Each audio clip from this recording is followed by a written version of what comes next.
Чем лечить кашель и насморк? Все о симптоматическом лечении при ОРВИ и ковиде. В плейлистах все о том, как лечиться при вирусных инфекциях. Почему это важно знать, как правильно избавиться от симптомов, чтобы не навредить организму своему и своего ребенка. Потому что в аптеках много лекарств, и фармацевт, желая продать как можно больше, запутает вас обилием лекарств. Но не имея знаний, вы рискуете потерять не только деньги, но и здоровье своего ребенка и также свое. Итак, начнем с лечения кашля. Во-первых, нужно разобраться, что кашель – это далеко не всегда пневмония. Ребенок может кашлять из-за воспаленного горла и из-за стекания по задней стенке слизи. И вы должны это понимать, чтобы дальше возможно было лечение. Первые препараты, которые должны быть у вас в аптечке, это противовоспалительные. Аэрозоли или сосачки. Первым относятся ингалипт, тантум верде или же гексарал и много других. Они все работают одинаково. Сосачек тоже много, и некоторые из них это фарингосепт, лизобакт и стрепсилс. Они также все одинакового действия, могут подобраны любые. Все они воздействуют на причину кашля. У нас у всех в горле появляется ощущение, как будто есть что-то такое, что щекочет вас. И это вызывает кашель. Сухость.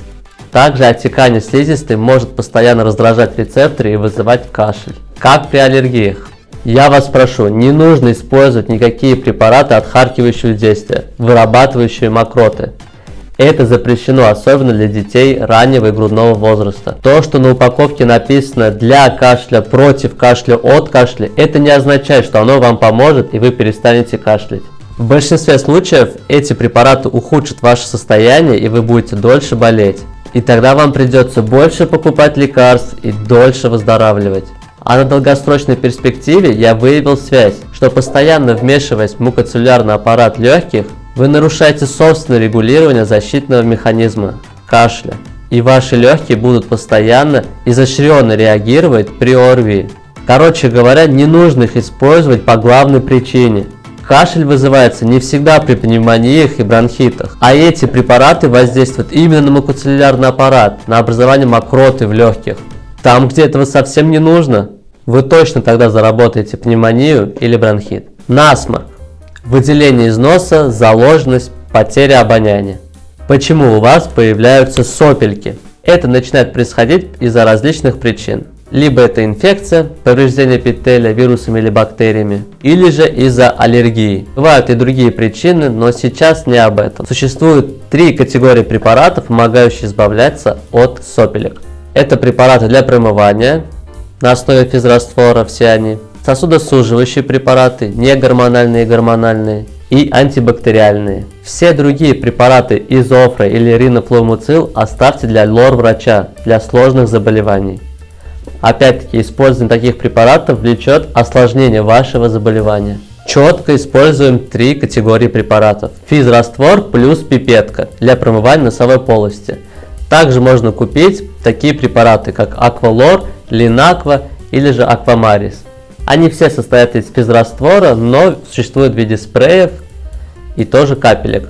Но нужно учитывать, маленьким детям, в особенности грудным, нельзя использовать в виде спреев, так как это может вызвать отиты из-за короткой евстахиевой трубы. И еще раз, для детей лучше всего использовать просто физраствор и пипетку.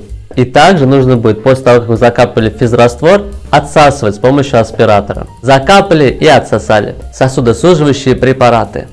Ксилометазолин, називин, риностоп и многие другие.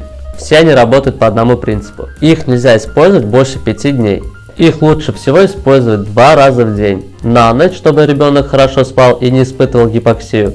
И с утра, чтобы весь день проходил в нормальном состоянии. Также я назначаю антибактериальные препараты местного действия. Это полидекса. Я разрешаю капать их детям также из-за анатомических особенностей, чтобы не развивались бактериальные отиты. Все, о чем я сегодня говорил, нужно обязательно купить в аптечку для быстрого применения. Это препараты первой необходимости, и они помогут выздороветь ребенку без осложнений и потерь для иммунитета. В предыдущем видео я рассказывал, как правильно лечиться при вирусных инфекциях и чего нельзя покупать и принимать. Если вам интересно, как правильно снижать температуру без антибиотиков и литических, напишите об этом в комментариях и подпишите, и вы узнаете об этом.